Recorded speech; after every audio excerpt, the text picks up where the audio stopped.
e abra sua Bíblia no Evangelho de Lucas, capítulo de número 18, versos de número 1 ao verso de número 8. Evangelho de Lucas, capítulo de número 1, versos de número 1 ao verso de número 8. Nessa noite eu quero falar com você a respeito de um assunto indispensável para a vida cristã, que se chama oração. Amém? Evangelho de Lucas 18, 1 a 8 diz assim: Então Jesus contou aos seus discípulos uma parábola, para mostrar-lhes que eles deviam orar sempre e nunca desanimar. Ele disse: Em certa cidade havia um juiz que não temia Deus, nem se importava com os homens. E havia naquela cidade uma viúva que se dirigia continuamente a ele, suplicando-lhe: Faze-me justiça contra o meu adversário. Por algum tempo ele se recusou, mas finalmente disse a si mesmo: Embora eu não tema a Deus e nem me importe com os homens, esta viúva está me aborrecendo. Vou fazer-lhe justiça para que ela não venha me importunar. E o Senhor continuou: Ouçam o que diz o juiz injusto. Acaso Deus não fará justiça aos seus escolhidos, que clamam a Ele dia e noite? Continuará fazendo-os esperar? Eu lhes digo, Ele lhes fará justiça e depressa. Diga glória a Deus. Contudo, quando o Filho do Homem vier, encontrará fé na terra? Feche seus olhos mais uma vez. Pai, te agradecemos pela tua santa e bendita palavra. Estamos aqui nessa noite, Pai, para nos reverenciar a ela e abrir, Deus, nosso coração para receber essa porção. E eu creio que o Senhor tem algo a ministrar em cada um de nós nessa noite. Espírito Santo, flua no nosso meio e possa carregar essa mensagem ao nosso interior, e que ela possa ativar nossa fé, fortalecer o nosso espírito, possa nos transformar de dentro para fora e nos encorajar a continuar uma vida de oração poderosa na tua presença, em nome de Jesus. E a igreja diz amém.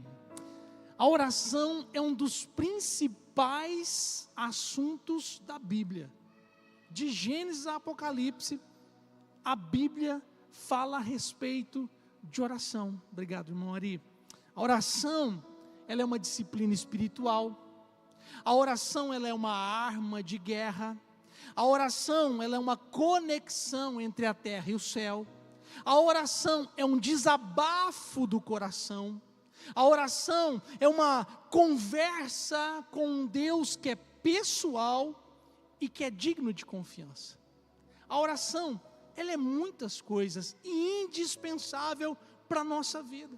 Por isso, como igreja, nós investimos tempo em oração, temos programações de oração, reunião de intercessão, semana de oração, vigília de oração, oração antes do culto, oração durante o culto, oração quando acaba o culto, oração com os irmãos depois do culto que vem conversar com a gente.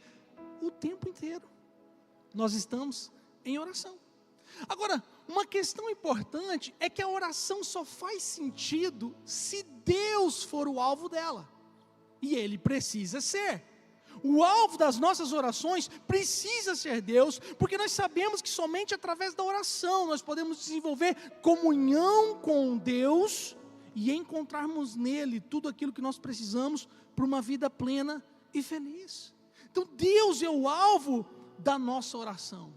Entretanto, seja por esquecimento, por negligência, ou muitas vezes por falta de persistência, nós deixamos de orar.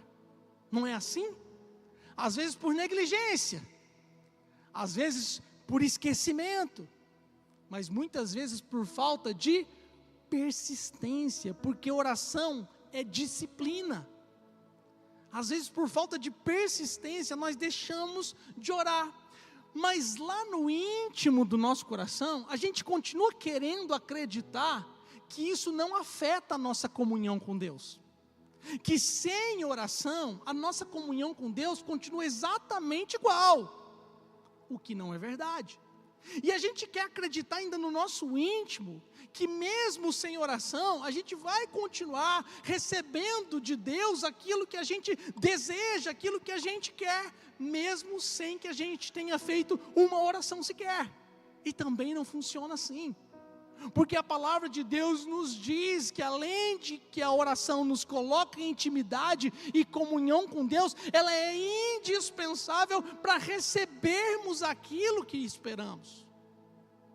Não orar e querer que as coisas que a gente precisa ou deseja aconteçam, seria mais ou menos como colocar o arroz na panela, colocar a água na panela, colocar a panela com arroz e a água no fogão, não acender o fogo e esperar que o arroz fique cozido. Quem está me entendendo nessa noite? É mais ou menos isso. Não orar é como colocar o arroz no fogão, dentro da panela com a água, não acender o fogo e esperar que o arroz fique cozido. É verdade que a ação do calor dentro da panela, a fervura da água que transforma o arroz cru em arroz cozido, está fora da nossa capacidade de atuação. Acender o fogo é nossa responsabilidade. Quem está me entendendo diz amém. A gente não interfere na ebulição da água, na capacidade da água fervendo, alterar a molécula do arroz, transformando o arroz cru no arroz cozido. Mas girar o botão do gás e acender o fósforo, a gente tem que fazer. Essa é a nossa responsabilidade com a oração. A palavra de Deus vai nos dizer, lá em Levítico, capítulo de número 6, verso de número 12, ele diz assim: mantenha-se o fogo aceso. O fogo deve ser mantido aceso no altar, não deve ser apagado. Toda manhã o sacerdote acrescentará lenha, arrumará o holocausto sobre o fogo e queimará sobre ele a gordura das ofertas de comunhão. O fogo não pode ser apagado. É nossa responsabilidade, como sacerdócio real, diga amém, todos nós, através de Cristo, nos tornamos sacerdotes reais, e é nossa responsabilidade todos os dias, nesse contexto pela manhã, e obviamente para mim é o melhor horário para começar a orar, é pela manhã. Obviamente a gente não vai orar só de manhã, a gente ora de manhã, a gente ora durante o dia, ora no almoço, ora do período da tarde, ora no jantar, ora para dormir, mas comece o dia com oração. Comece o dia colocando lenha no altar, comece o dia alimentando o fogo, comece o dia orando, comece o dia esquentando a sua fé, a sua espiritualidade, a sua comunhão com Deus, para a glória do nome de Jesus. Quantos podem dizer amém? Nossa responsabilidade é acender o fogo, é manter o fogo aceso. E o texto que nós lemos no Evangelho de Lucas é uma parábola sobre oração, contada por Jesus, e que também tem um contexto espiritual e um ensinamento poderoso para nós. Jesus fala sobre um juiz, que apesar de não ser temente a Deus, representa uma figura de autoridade. Ele fala sobre uma viúva, que espiritualmente representa todo ser humano e as suas necessidades, e também a persistência dessa mulher em suplicar, e essa persistência que cria um ambiente favorável para a solução do seu problema. Portanto, partindo desse contexto, nós precisamos entender que a oração, além de ser tudo aquilo que eu disse, uma disciplina espiritual, uma arma de guerra, uma conexão entre a terra e o céu, um desabafo do coração, uma comunicação com Deus, a oração também é um ambiente criado para que Deus se manifeste e se mova em nosso favor. Quantos podem dizer amém?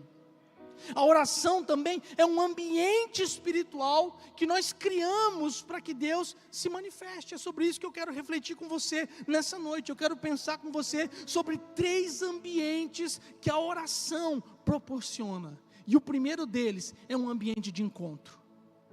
A oração proporciona um ambiente de encontro.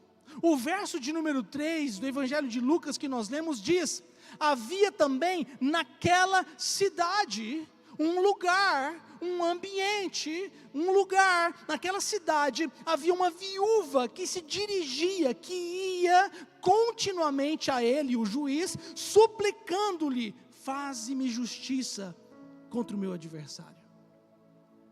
O texto diz que aquela viúva continuamente ia ao encontro daquele juiz. Eu não sei se você sabe, mas antigamente em Israel, os juízes, as autoridades da cidade ficavam à porta da cidade. Era o lugar onde se tomavam as decisões importantes, onde se julgavam as causas. Era a porta da cidade. Então uma pessoa que morava no extremo oposto da porta da cidade, ela tinha que atravessar a cidade e ir até a porta na presença da autoridade, para falar com ela. A oração é esse ambiente de encontro com a autoridade. E esta mulher ia continuamente ao encontro daquele juiz, por quê? Porque ele era o único que poderia intervir na sua causa. Ele era o único que poderia intervir na sua causa. E da mesma maneira, nós somos chamados por Deus para ir continuamente ao seu encontro. E a maneira que nós fazemos isso é através da oração. Nós somos chamados para continuamente ir ao encontro de Deus. Mateus capítulo de número 6, verso 6 diz: mas quando você orar, vá para o seu quarto, feche a porta e ore ao seu pai que está no secreto. Então o seu pai que vê no secreto o recompensará. Olha o que diz Jeremias 29, 11 a 14, a parte A do verso: porque sou eu que conheço os planos que tenho para vocês, declara o Senhor, são planos de fazê-los prosperar e de não lhes causar dano, são planos de dar a vocês uma esperança e um futuro. Agora o que ele diz na continuidade: então, quantos querem viver os planos de Deus? Quantos querem viver os planos de Deus? Então, vocês clamarão a mim, virão orar a mim e eu os ouvirei. Vocês me procurarão e me acharão quando me procurarem de todo o coração, e eu me deixarei ser encontrado por vocês, declara o Senhor. Escute, oração é um ambiente criado para que a gente se encontre com Deus que quer ser encontrado. Deixa eu te dizer isso novamente: Deus quer ser encontrado por você, diga amém. Ele está te esperando. E como que você se encontra com Ele? Crie um ambiente de oração. Crie um ambiente de oração. Olha, 2 Crônicas capítulo 7, verso 14 a 16. Deus está dizendo: se o meu povo, que se chama pelo meu nome, se humilhar e orar, buscar a minha face e se afastar dos seus maus caminhos, dos céus eu ouvirei, perdoarei os seus pecados e curarei a sua terra. De hoje em diante os meus olhos estarão abertos e os meus ouvidos atentos às orações feitas neste lugar. Escolhi e consagrei este templo para que o meu nome esteja nele sempre. Meus olhos e o meu coração nele sempre estarão. Obviamente, quando esse texto é escrito, está falando do templo que foi construído em favor a Deus. Era de fato uma estrutura, era de fato feito de pedras. Ali havia o lugar santo, o santo dos santos, a arca da aliança estava lá. Salomão estava inaugurando o templo, com os sacerdotes, com os levitas, cantando, e a palavra de Deus que uma nuvem enche aquele lugar. A presença de Deus foi tão poderosa, que eles não conseguiam ficar de pé. Agora entenda isso: ainda que nós estejamos nesse ambiente geográfico que é a igreja, e nos reunimos aqui constantemente para orar, a palavra de Deus diz que em Cristo, pelo seu sangue e pelo perdão dos seus pecados, cada um de nós é templo do Espírito Santo, é templo do Espírito Santo. E a palavra de Deus diz: os meus olhos estão voltados para este templo, meus ouvidos atentos para ouvir a sua oração. Então cria esse ambiente de espiritualidade em oração, para se encontrar com Deus, para Ele te ouvir, para a glória do nome de Jesus. Aleluia! Louvado seja o nome do Senhor. Muitas vezes Nós costumamos procurar pessoas para pedir oração. Nós falamos com o pastor, pedimos oração para um líder, para um irmão mais fervoroso, e não há nada de errado em fazer isso. Não há nada de errado em buscar um intercessor. Isso é bíblico, é necessário. Orem uns pelos outros, diz a palavra de Deus. Mas nós não podemos cair no equívoco de, falando com as pessoas, perder a oportunidade e o privilégio de falar com quem realmente tem toda a autoridade sobre a nossa vida e a solução completa para todas as nossas necessidades. Então entenda isso. Ainda que faça parte da vida da igreja, a dinâmica de orarmos uns pelos outros e de pedirmos oração uns aos outros, nós não podemos ignorar de que precisamos orar ao Senhor, buscar diretamente a Deus, falar diretamente com aquele que tem total autoridade sobre a nossa vida e a solução completa para todas as nossas necessidades. Quantos podem dizer amém? O texto diz que a viúva foi ao encontro do juiz, clamando por justiça. A Bíblia também relata no livro de Esther, que diante da sua necessidade, ela foi ao encontro do rei Xerxes, clamando em favor do seu povo, para que o decreto fosse revogado. A Bíblia também diz em Gênesis capítulo 44, que Judá foi encontrar com seu irmão José, um na condição de servo e outro na condição de senhor. Judá na condição de servo se encontra com José na condição de senhor, e agora ele clama em favor da sua família. Agora entenda isso, todos eles, o juiz, o rei e o Senhor, apesar de serem autoridades, eram pessoas limitadas. E mesmo sendo pessoas limitadas, eles atenderam os pedidos que lhes foram feitos. Agora preste atenção, se o juiz, o rei e o Senhor, que eram homens limitados, atenderam os pedidos que lhes foram feitos, quanto mais você e eu, que agora temos livre acesso, porque o véu do templo se rasgou de alto a baixo, e a gente pode entrar com confiança até a sala do trono, aonde nós encontramos o trono da graça, para que possamos então buscar graça e ajuda no momento de necessidade, e então pela oração, falar diretamente com aquele que é o justo juiz, o rei dos reis e o Senhor dos senhores. Quanto mais o nosso Deus pode fazer em nosso favor. Entenda isso, Ele não é limitado, Ele não é finito, Ele não está limitado por circunstância alguma. Ele tem todo o poder, Ele tem toda a autoridade, Ele tem todo o domínio, o governo está sobre os seus ombros, Ele julga com justiça e Ele recompensa aqueles que o buscam. Louvado seja o nome do Senhor. Ele é essa maior autoridade. Então nós precisamos entender que não podemos deixar de orar, porque quando oramos, criamos um ambiente de encontro com aquele que é a autoridade sobre a nossa vida e que pode responder, pode suprir, pode curar, pode transformar, pode derramar tudo aquilo que eu e você precisamos no nome de Jesus. Você pode dizer amém por isso? Segundo, a oração também é um ambiente de resposta.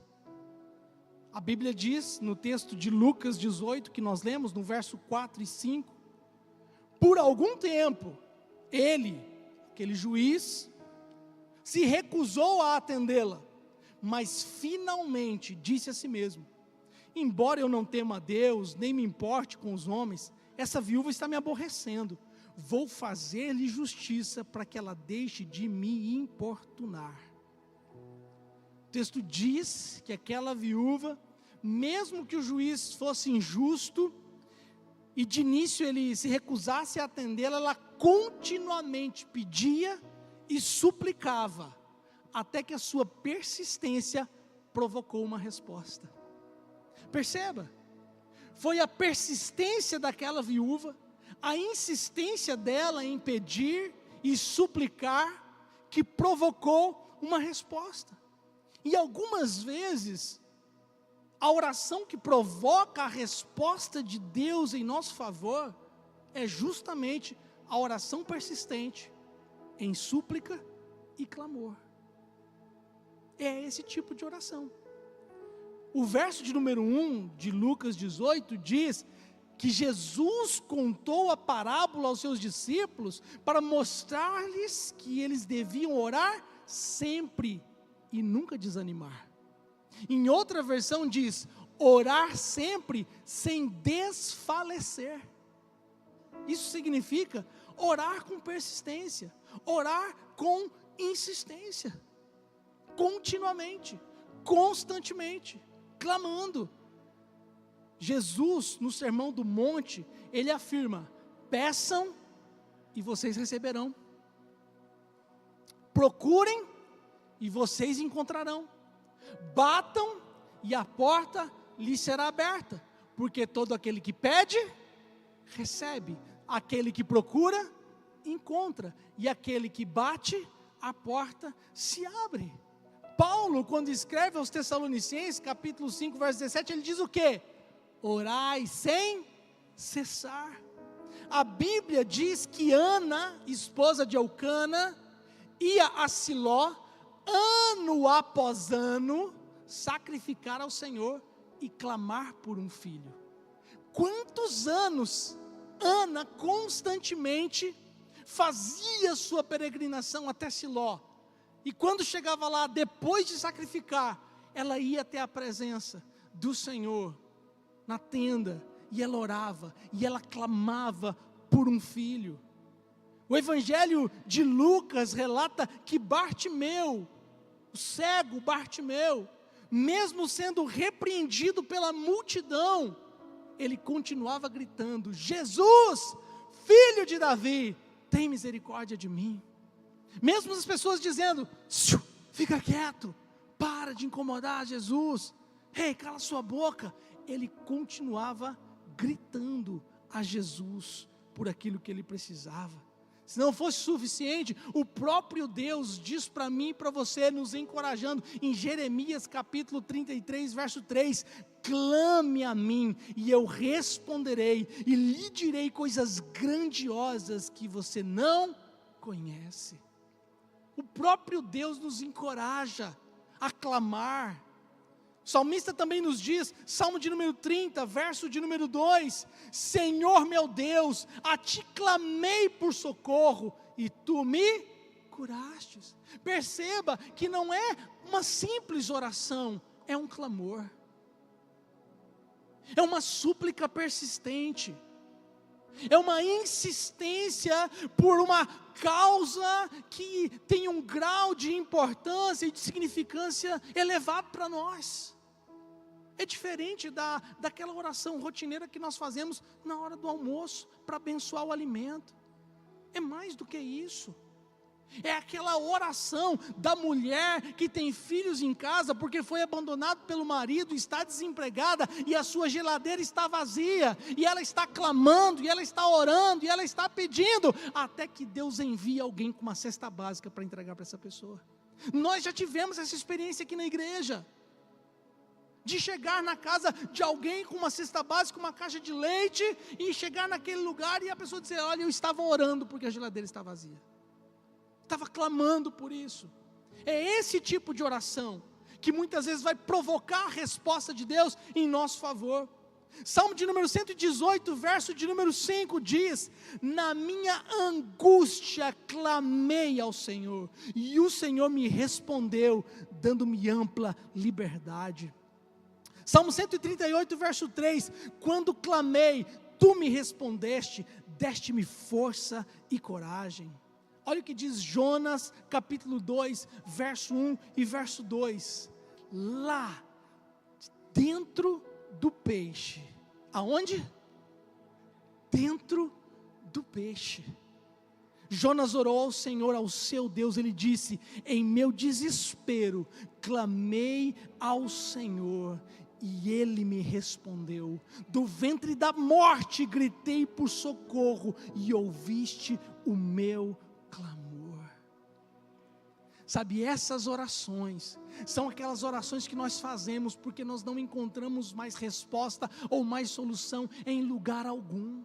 É aquele dia que você olha para todo lado, é como o salmista diz: eu elevo os meus olhos para os montes. Por que eu elevo os meus olhos para os montes? Porque à minha frente está o exército de Saul, atrás de mim está o rochedo, eu não tenho mais para onde sair, é paredão dos dois lados, porque eu estou num vale, eu não tenho saída, eu não tenho escape, e eu não tenho de onde vem um socorro humano. Então eu elevo os meus olhos para os montes e eu pergunto: de onde vem o meu socorro? E então ele mesmo responde: o meu socorro vem do Senhor, que fez os céus e a terra. É essa oração insistente, persistente, perseverante, que muitas vezes vai provocar a resposta de Deus. Então, ainda que na sua causa, na sua necessidade, no seu problema, pareça que está demorando, não pare de orar. Ainda que esteja escuro, não pare de orar. Ainda que você não veja pelos olhos naturais uma possibilidade de resposta ou de solução,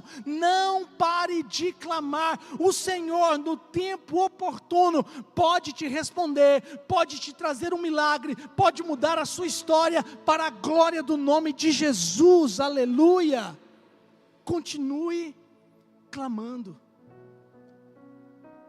porque a oração, ela cria um ambiente de resposta, ela cria um ambiente para o mover de Deus. Quantos creem nessa palavra nessa noite? Digam amém. Terceiro, a oração, ela é um ambiente de fé,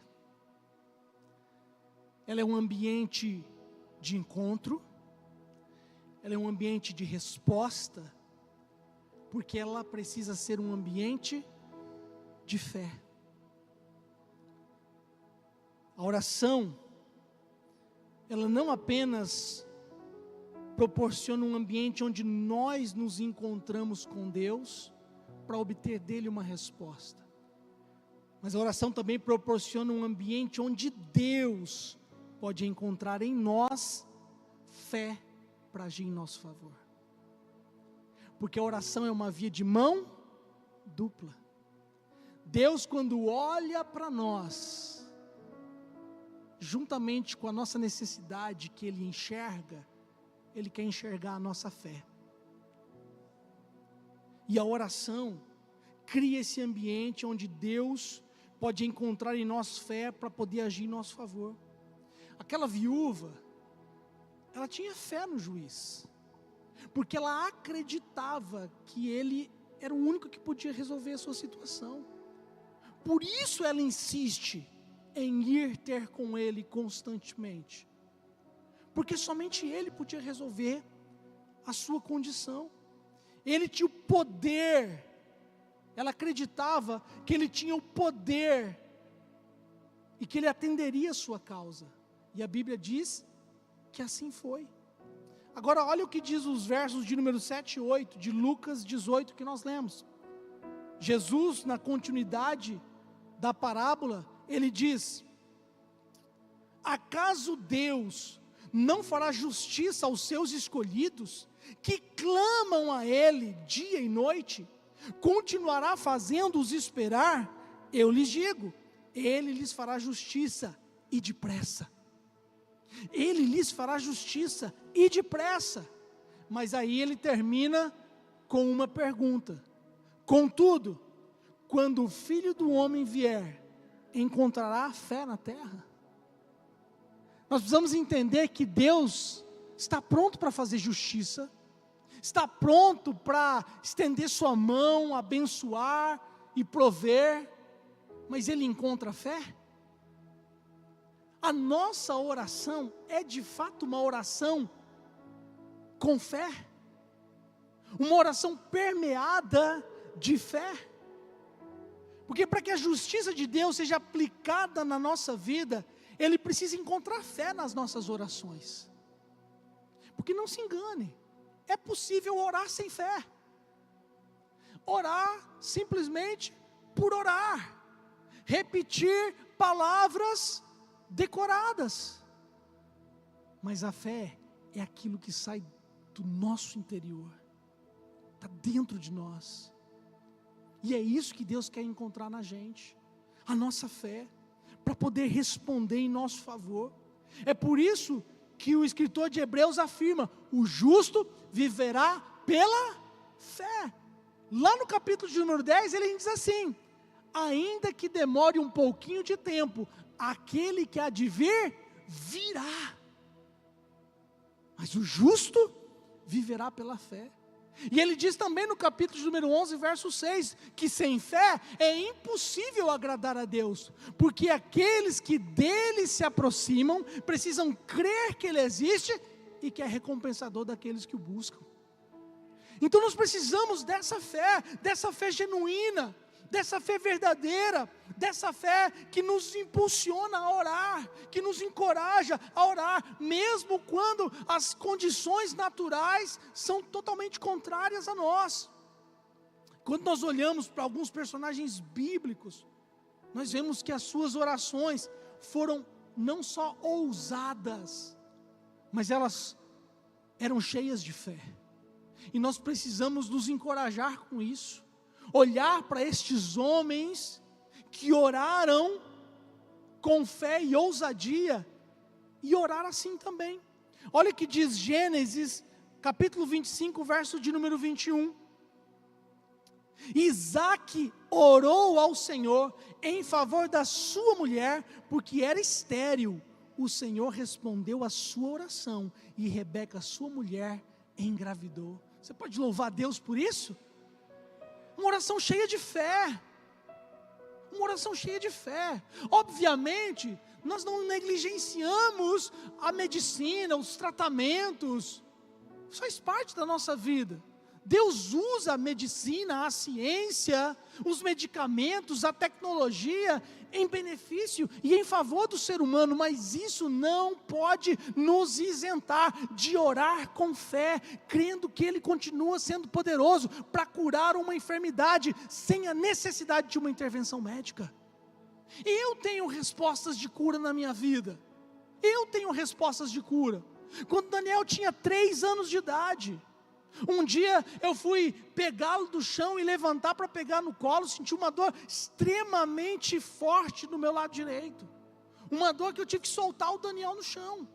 Eu me ajoelhei, eu me agachei de tanta dor, e aquela dor ficou persistente. Procurei o médico, consultei, pedi um ultrassom, fiz um ultrassom abdominal, e foi diagnosticado uma hérnia inguinal, num grau cirúrgico. E o médico me disse: Pascoal, você não escapa dessa, você vai ter que fazer cirurgia e vai ter que colocar tela. Eu falei: tá bom, eu acredito no diagnóstico médico, eu sou da área da saúde, mas eu vou orar. Eu agendei um segundo exame uma segunda consulta com o cirurgião, mas eu orei, e Deus me curou. Eu nunca tive mais dor, nunca tive problema, e eu faço minhas atividades, eu levanto o Daniel, eu pego as pessoas do colo, eu vou para a academia, eu faço tudo, eu não tenho problema, porque eu creio que Deus me curou. Nós precisamos orar com fé. 2 Crônicas, capítulo 32, verso de número 24, naquele tempo Ezequias ficou doente e quase morreu. Ele orou ao Senhor, que lhe respondeu, dando-lhe um sinal miraculoso. 2 Reis, capítulo 6, verso 17, e Eliseu orou: Senhor, abre os olhos dele para que veja. Então o Senhor abriu os olhos do rapaz, que olhou e viu as colinas cheias de cavalos e carros de fogo ao redor de Eliseu. Atos, capítulo de número 9, verso 40, Pedro mandou que todos saíssem do quarto, depois ajoelhou-se e orou. Voltando-se para a mulher morta, disse: Tabita, levante-se. Ela abriu os olhos e, vendo Pedro, sentou-se. Tiago, capítulo 5, versos 17 e 18, Elias era humano como nós. E essa é uma das expressões bíblicas que eu aprecio, porque quando às vezes a gente olha para os heróis da fé, a gente corre o risco de imaginar que eles eram diferentes da gente, que eles eram mais santos que nós, que eles tinham uma fé diferente da gente, que era uma coisa que não acontece para o dia de hoje, e não é isso que o texto diz. O texto diz que Elias era humano como nós. Em outra versão diz, sujeito às mesmas situações, necessidades, as mesmas coisas que nós enfrentamos, lutas, dores, cansaço, ansiedade, tudo. Mas a Bíblia diz que ele orou fervorosamente para que não chovesse, e não choveu sobre a terra durante 3 anos e meio. Orou outra vez, e o céu enviou chuva, e a terra produziu os seus frutos. Gente, eu tenho um outro testemunho acerca disso, eu tenho que contar para vocês sobre isso. Ainda quando eu atendia só na fisioterapia, eu tinha meus pacientes, e um dia eu estava atendendo um dos meus pacientes que é agricultor daqui da cidade, e o dia eu estava atendendo ele bem cedinho, que esse era o horário dele, 5 horas da manhã, e ele estava muito aborrecido, ele estava muito nervoso. Eu perguntei, o que está acontecendo? Ele disse, nós plantamos, só que a minha área não chove, é uma área perto do Ipiranga. Ele falou, já choveu na fazenda para o lado de cá, já choveu na fazenda para o lado de lá, já choveu na fazenda da frente, já choveu na fazenda de trás, só lá na minha fazenda que não choveu. E naquele momento o Espírito de Deus me encheu de uma ousadia santa, e eu disse assim para ele, obviamente ele não é cristão, e eu disse assim para ele, o senhor crê que Deus pode fazer chover na sua fazenda hoje? Ele arregalou os olhos para mim, e meio crendo sem crer, ele disse, eu creio. E eu disse, então eu vou orar para chover. E eu orei com ele, e eu o dispensei. Por volta do meio-dia, ele me ligou, Pascoal, eu não estou acreditando, está chovendo em cima da minha fazenda. Nós precisamos ter coragem e ousadia para orar. Às vezes a gente é invadido por um espírito de timidez, ou por um espírito de covardia, mas precisamos nos lembrar das palavras do apóstolo Paulo a Timóteo, seu filho na fé, e ele diz, não se esqueça do dom de Deus, que você recebeu através da imposição das minhas mãos, porque Deus não nos deu o espírito de covardia, mas de poder, de amor e de equilíbrio, para a glória do nome do Senhor. Se coloca de pé. Não sei como você está, como você chegou, quais são as suas necessidades, quais são os seus problemas, adversidades, mas eu sei que nós temos um Deus que é soberano, que é maior do que tudo, que é maior do que todos. Nós temos um juiz que não é como esse juiz que a Bíblia diz que era iníquo e que não tinha temor a Deus e nem se importava com os homens. Nós temos um juiz que é o justo juiz, que nos ama e que se importa conosco. Nós temos um rei que governa sobre a nossa vida, que governa sobre todas as coisas, e nada acontece sem a autorização dele.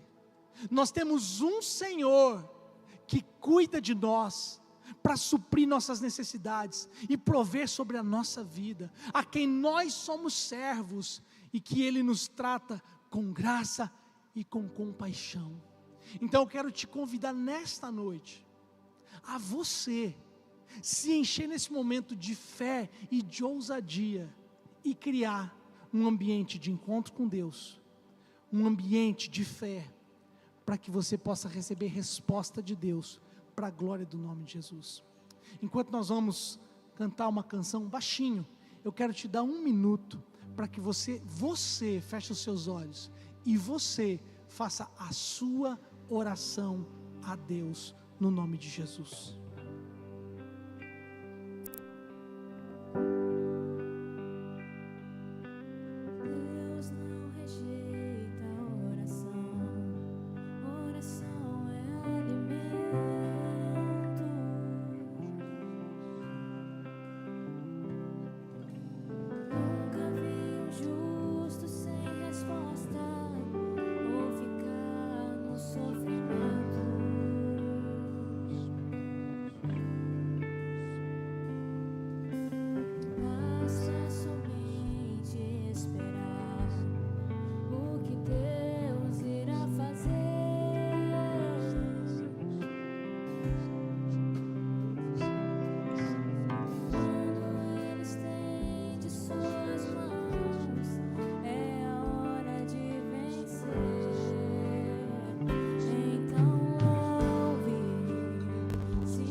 Pai, no nome de Jesus, nós estamos nos colocando na Tua presença nessa noite, como esta viúva, Pai, que tinha suas necessidades e que precisava de uma intervenção daquele juiz.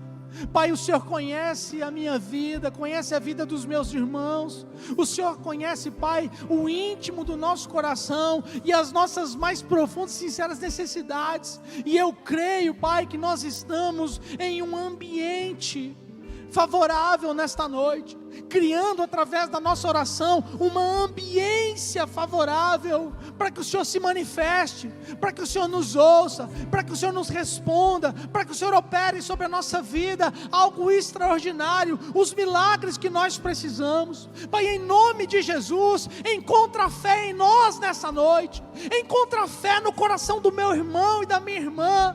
Eu não sei qual é a adversidade que ele está enfrentando, e eu creio, Pai, que além dela, o Senhor está enxergando a fé que ele tem levantado através da sua oração. Pai, em nome de Jesus, vem com resposta, como diz a tua palavra, sem demora, depressa, atendendo, Deus, as necessidades dos meus irmãos, mostrando que o Senhor continua sendo Deus, que o Senhor não mudou, que o Senhor tem todo o poder, toda a autoridade para operar um milagre, uma cura, uma libertação, uma restauração. Pai, em nome de Jesus, manifesta o teu poder sobre a vida dos meus irmãos e opera, Senhor, este milagre que eles estão precisando, e que isso, Deus, alimente a sua fé, gere testemunho e louvor e glória ao teu nome. Nós cremos, Pai, que o Senhor é poderoso, que o Senhor é o nosso justo juiz, o nosso Rei dos reis e Senhor dos senhores.